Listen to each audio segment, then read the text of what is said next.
Hello guys, how are you? I'm Hardeep Singh. Welcome back to your own YouTube channel.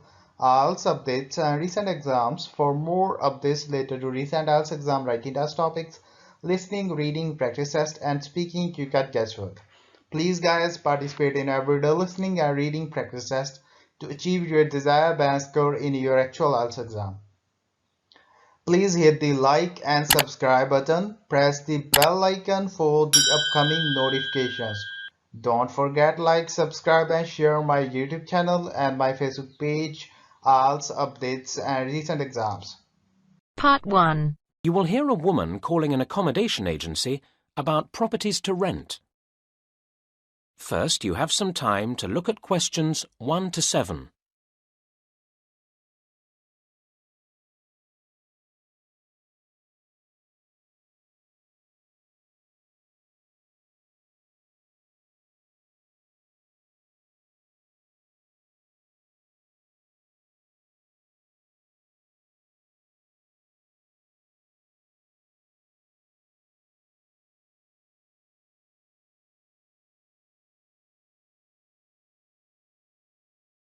Easy Let, good morning. How can I help you? Hello, I saw your advertisement in the paper and I'm calling to ask about renting a flat. Certainly. What kind of flat had you in mind? Well, I don't know exactly. I mean, it depends on price to some extent. Okay. Now, we have properties across the whole range. The average is probably £120 a week. Oh, I was hoping for something a little cheaper. They start at £90, that's the lowest we have usually, and they go up to £200.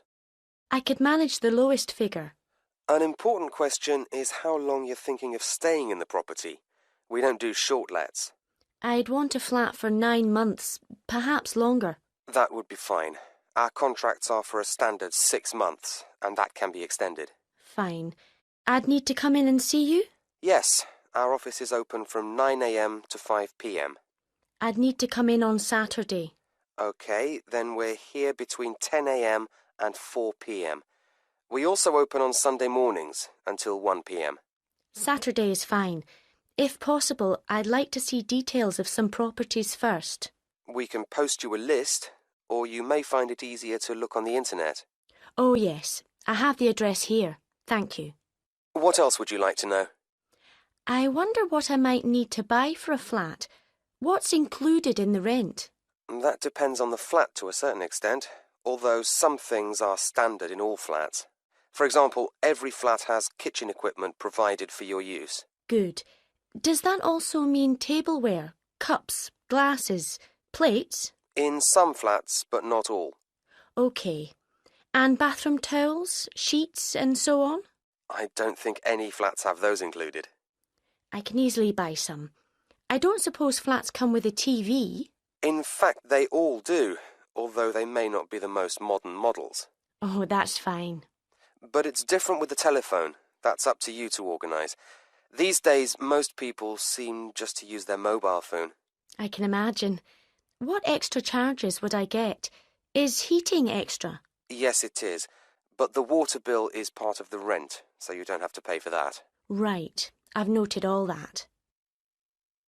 Before you hear the rest of the conversation, you have some time to look at questions 8 to 10.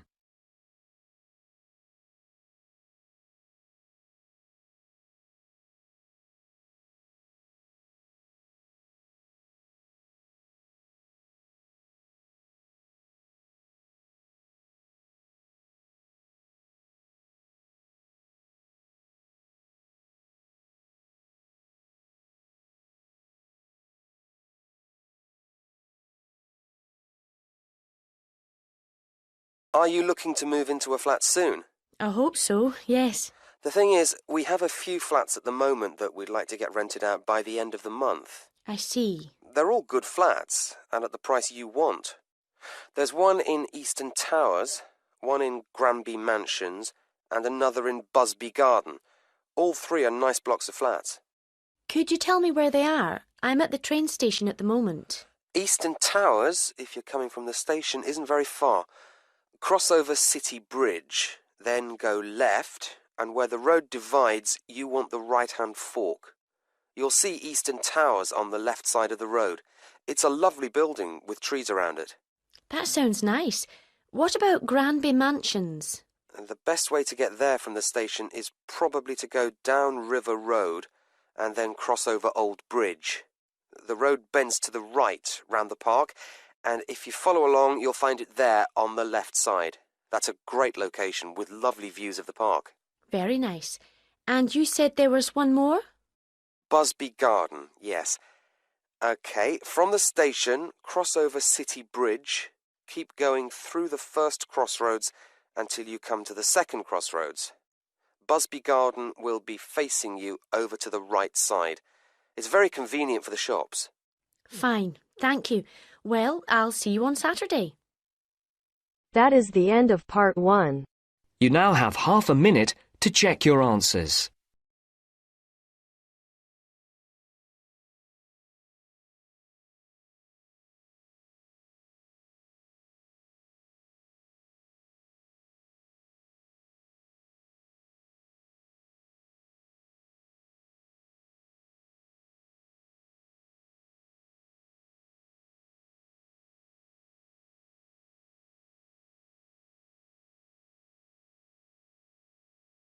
Now turns to part 2.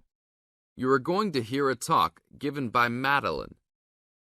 She is going to introduce the recreational facilities on campus and in town. First, you have some time to look at questions 11 to 16.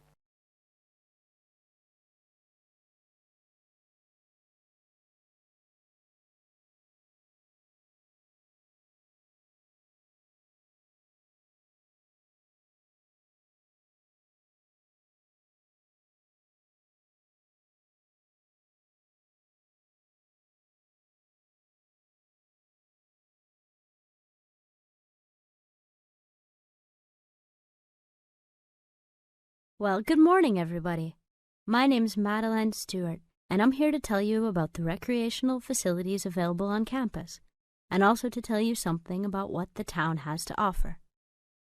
You may already know that your Students' Union membership also includes membership of the Sports Union, which provides a range of sporting and recreational facilities on campus, much the same as those in most British universities. The Sports Union has football, tennis, and cricket teams in local competitions. And really, most sports are catered for in some way on campus, even if they're just social matches. In the building itself, there are fitness classes and a full gym, including weights. The Sports Union can also provide cheap tickets to some major sporting events. And to keep you up to date with everything available, there's a weekly newsletter distributed around the campus. You should check this to find out the names and phone numbers of the contact people for each sport or activity you're interested in. Yes, did you have a question? Yes, apart from what you've just said, does the Sports Union offer individual help in any of its activities, for example, in getting fit and healthy? Yes, we do. The Sports Union has a fitness assessment clinic every Friday, staffed by the resident sports trainer, who can provide advice on the best program for you and refer you to various charts. I'm sure you all realize that for any medical assessment or health problem, you should go to the University Medical Service. The sports trainer can also advise you on a suitable training program using the weights. And now on to Ashbury. Before you hear the rest of the talk, you have some time to look at questions 17 to 20.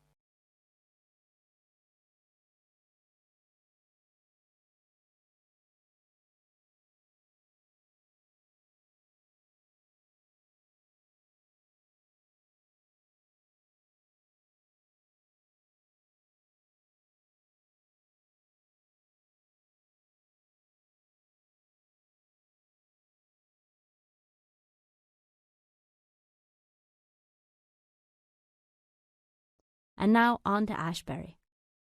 For a town of its size, Ashbury has some unusually good leisure and sporting facilities, most of which are near the center of town and easily reached by bus from this campus.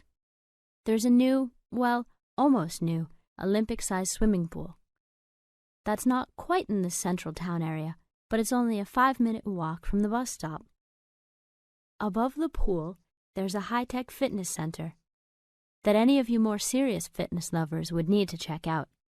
Then, in the center of town, there's a sporting complex called the Anderson Center, which contains squash courts and facilities for a number of other indoor sports, such as basketball.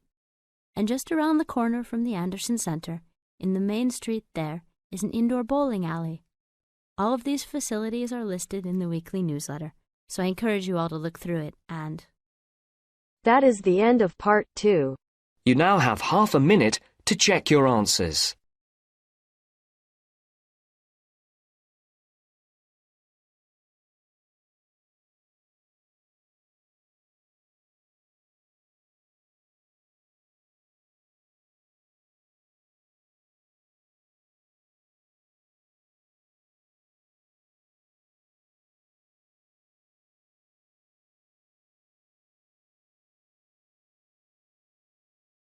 Now turns to part 3.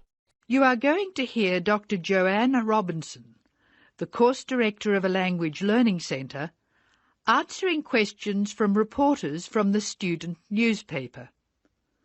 First, look at questions 21 to 26.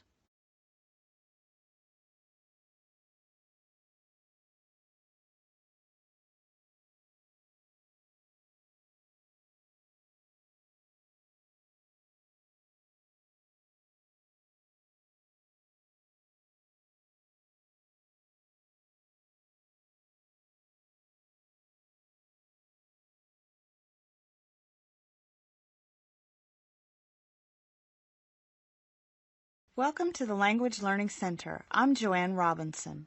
You must be the reporters from the Examiner. Please come in and sit down.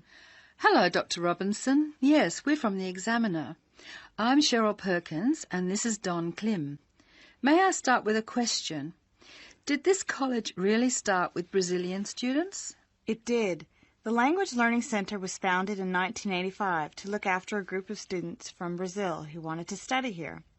Those 20 students soon grew to 60, and as you can imagine, we had severe accommodation problems. Somebody said you were in the old amenities block, right near the engineering school. They have a good memory. Yes, we were there because the university hadn't believed we would expand so quickly. The problem wasn't solved until we moved into these new premises in Bancroft House in 1987. When did you start taking students from other countries? About 1990. We now have students from 13 different countries enrolled, and we expect a large group from Turkey next month. Yes, we've noticed a lot more advertisements for Turkish restaurants in our advertising section. Well, 40% of our students come from Turkey, by far the largest single national group, and I believe there's been an influx to the rest of the university. There are a lot of Turkish students studying hospitality. Do you offer anything special to the students? Yes, we do. There are several things which make us rather different from other language schools. English is certainly not restricted to English for academic purposes here. Sometimes we have extra classes for students who have particular courses in mind. And we have just said goodbye to a group of 30 Indonesian students who were preparing for a university course in agriculture. They came to us for English for farming, and they were with us for a long time. We miss them. How long do students usually stay at the Language Learning Center? It varies, so I'll talk about the average. Most of our courses last for 5 weeks, but to make any real progress, a student needs to be here for at least 3 terms. That's 15 weeks. The students do better if they have a little time to settle in at the beginning of the course, and we offer an orientation course that lasts a week. Most students take it.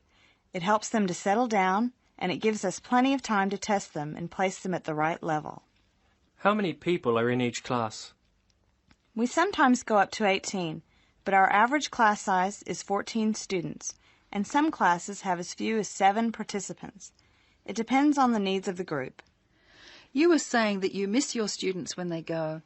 How do you attract students? I mean, how do they hear about the Language Learning Center in the first place? We're included in the university advertising and marketing, and we have our own website.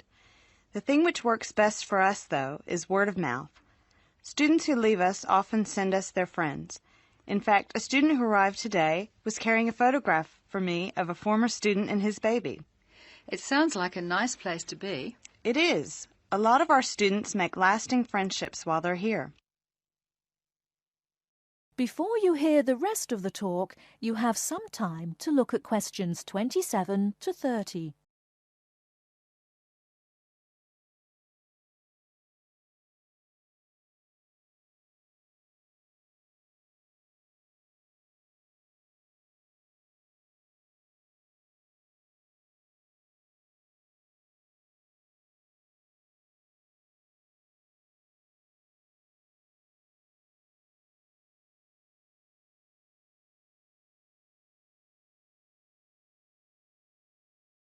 Making friends with other students sounds special enough.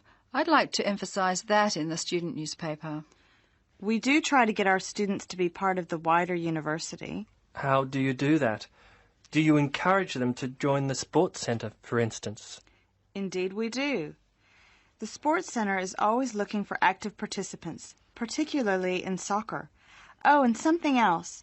You might like to mention that we don't teach just English here. I mean, we're a language center, not an English language center.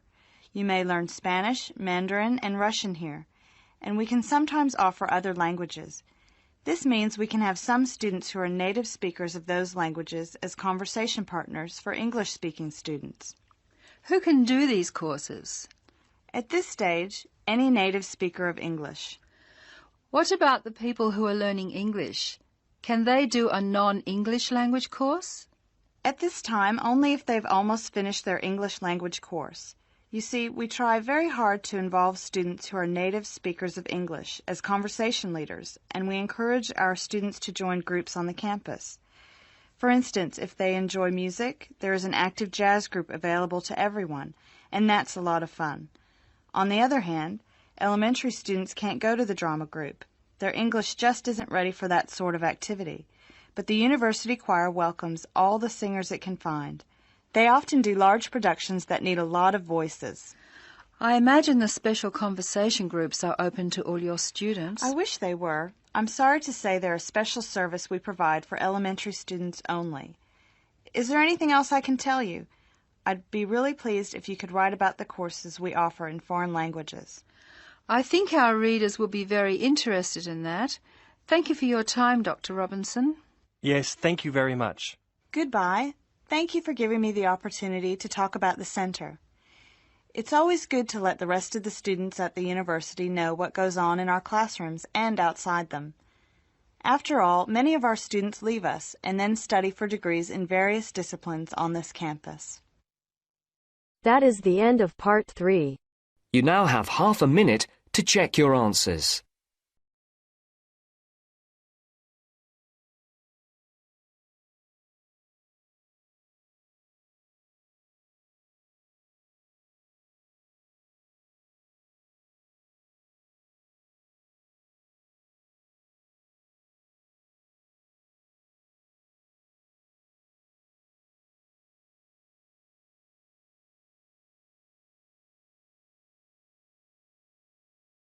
Now turns to part 4. You will hear a talk about waste and waste treatment. First, you have some time to look at questions 31 to 40.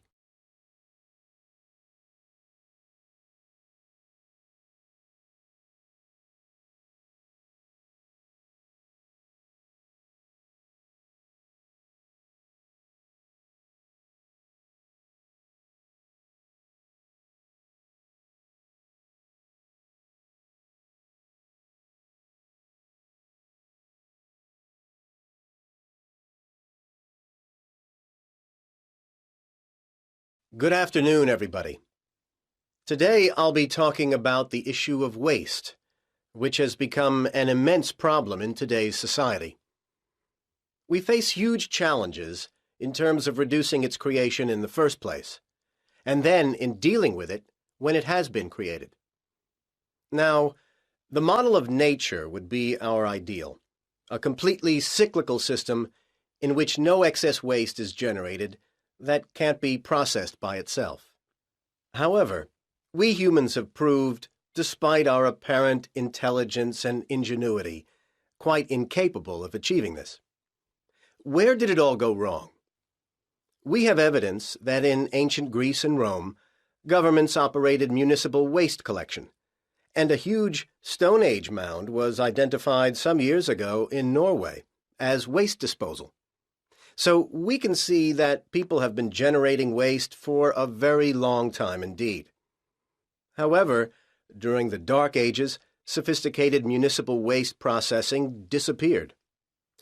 The medieval answer to waste was to throw it out of the window. But this waste, apart from broken pottery and a few metal objects, was largely organic. This meant, of course, that it was quickly absorbed into the environment by the natural processes of decay. However, many concerned people, such as doctors, claimed that this created health problems, although it wasn't until science produced convincing evidence of the connection between rubbish and disease that governments began to see the importance of dealing with the problem effectively. Unfortunately, their response has remained slower than the generation of waste. It is very hard to deal with waste that won't melt into the environment, as so many of our modern consumer goods won't. And that's why the invention of plastic has caused the worst headache for the environment. It's more than nature can deal with. In order to address the root of the problem of waste, we need to think about what has made the quantity of waste accelerate in growth. I'd identify three main reasons. As many countries became industrialized, we saw the advent of mass manufacturing. This has been enormously damaging, as it has greatly increased the amount of things on the planet's surface which don't go away by themselves. Closely related to this is packaging, necessary for transporting things around the world, but then extremely difficult to get rid of properly. And a third aspect to the problem has been disposable goods. We have become accustomed to so many things being to use and then discard that we find it hard to imagine life without them. And yet we spare little thought for where they go when we do discard them. Right now, let's move on from where all this waste comes from to what is done with it all now it's here. Different countries deal with waste differently. Of course, each country also changes what it does, so the figures for waste treatment I've got here are likely to change in the future. Let's look at municipal solid waste, or MSW. MSW is important to consider because it's effectively a measurement of consumerism, how much waste people produce that goes beyond the absolute basic requirements in life to eat and drink. One of the main ways of dealing with MSW is incineration, burning it. This is adopted variously around the world.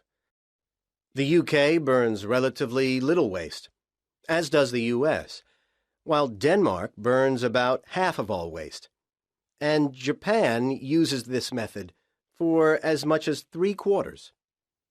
These are broad brushstrokes, of course, because an important issue is how efficient and clean the burning process is. Another major form of waste treatment is using landfill sites, basically burying the waste in the earth. Currently, this method is the dominant process used in the UK at over 80%, and is also heavily used in Germany and in the US, while densely populated and mountainous countries, such as Switzerland and Japan, dispose of relatively little this way. A third and much better way of dealing with waste is to recycle it, turning it back into more things we need. It must be said that much depends here on whether further waste is generated by the recycling processes themselves. The UK and Japan have rather poor records in recycling, while Switzerland tops the table in this respect, and reasonably impressive levels are achieved by Denmark and Germany. I really hope that if we all gathered here again 10 years from now, these figures would be much higher. Time and a lot of effort will tell. That is the end of part 4. You now have half a minute to check your answers. So guys, don't forget like, subscribe and share my YouTube channel and my Facebook page, IELTS updates and recent exams. For more updates related to recent IELTS exam writing test topics, listening, reading, practice test and speaking, you got guesswork. Please guys, participate in everyday new IELTS listening and reading practice tests to achieve your desired band score in your actual IELTS exam. For more IELTS material, visit my official website www.ieltsupdatesandrecentexams.com. The link is given below in the description. If you need PDF files of latest IELTS material, then please join my Telegram channel. So guys, please write your score below the comment section. Again, thanks for listening. God bless you all guys. Stay tuned, stay safe.